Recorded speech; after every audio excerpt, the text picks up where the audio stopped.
Anand Ranganathan. Dr. Anand Ranganathan, Tehseen Poonawalla says it's been 10 years. Why now?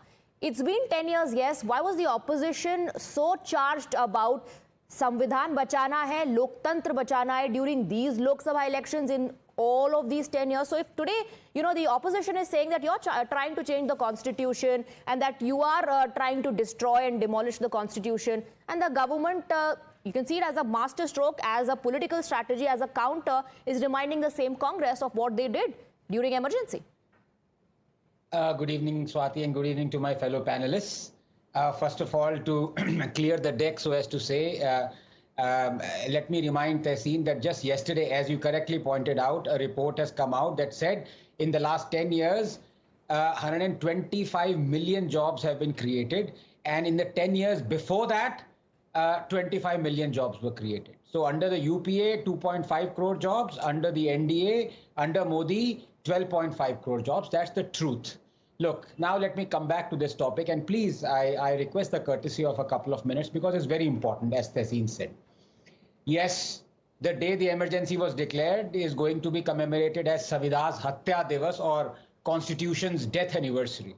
But I object to it because, Swati, not just one day, rather every single day under the Congress rule, be it at the state or center, marks Constitution's death anniversary.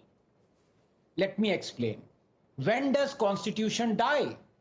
Constitution dies when a citizen's freedom of speech and expression is brutally curtailed and stomped upon. And that is what Jawaharlal Nehru did through his first amendment to our Constitution, following which, under him, dozens of books and films were banned, historians and editors were jailed. So I propose Nehru's birth anniversary be marked as our Constitution's death anniversary.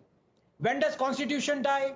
When the president and the judiciary combined is forced to curtail the fundamental rights of the citizen. And that is what Indira Gandhi did through the emergency, following which tens of thousands of Indians were jailed and killed and sterilized, and Constitution's body, soul and preamble altered with gay abandon.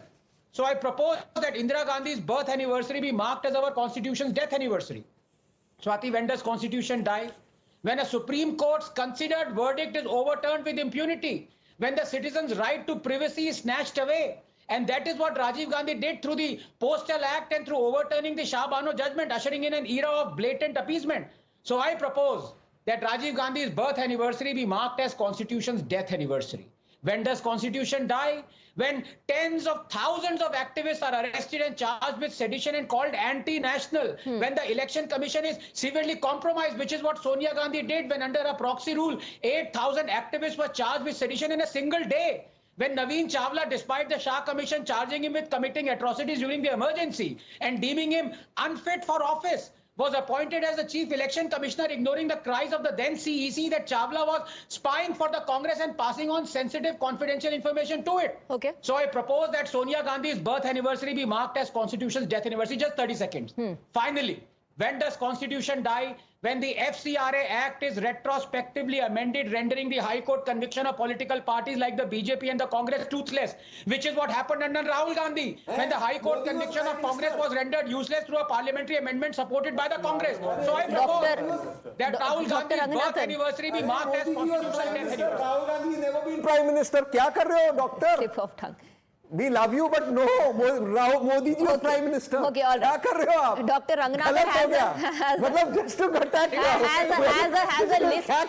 a list. He has a proposal, and so does Akhilesh Yadav, Tushar Gupta. Akhilesh Yadav says, Manipur में नारी के सम्मान, मान अपमान हत्या दिवस होना चाहिए, हाथरस की बेटी हत्या दिवस होना चाहिए, लखीमपुर में किसान हत्या दिवस, कानपुर देहात में मां बेटी हत्या दिवस. And there's a long list of proposals that the Samajwadi Party chief has also put out on social media. Along with that, I'd like to ask you, Congress says that multiple leaders, including Indira Gandhi, several stalwarts of the Congress, have apologized, have expressed regret for it. Then why is the Modi government now hell-bent on doing this? Good evening, Swati. They are not hell-bent on doing this. This is a part of history we cannot brush under the carpet. It's that simple. The Congress likes to ask for votes based on the legacy of Prime Minister Nehru, Prime Minister Indira Gandhi, Prime Minister Rajiv Gandhi, Sonia Gandhi. So they want this part of history to be conveniently wiped out from their resume, their political CV. That is not how it works.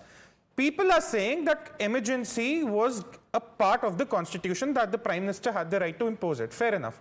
Which part of the constitution allowed for detention of political prisoners indefinitely? Which part of the constitution allowed for the torture of those political prisoners, starving them for days, beating them up? And this all has been documented post-emergency. Tehseen would agree. Which part of the constitution mandates that the hostile takeover of newspapers like the Indian Express and Statements be attempted? Which part of the constitution says that you arrest journalists that do not toe the government line? The problem, Swati, is that Congress is making this about Congress versus the BJP when we must have this day to discuss the mindset of the Congress. I'll give you one interesting parallel. The 2024 Nyay Patra of the Congress has a section on media where they talk about media ownership and how they want to curb monopolies, how they want the media groups to disclose their revenue streams. What business does a political party have in interfering with how a private news network works? This is the mindset that was prevalent in 1975. This is the mindset that is prevalent 50 years later in 2024.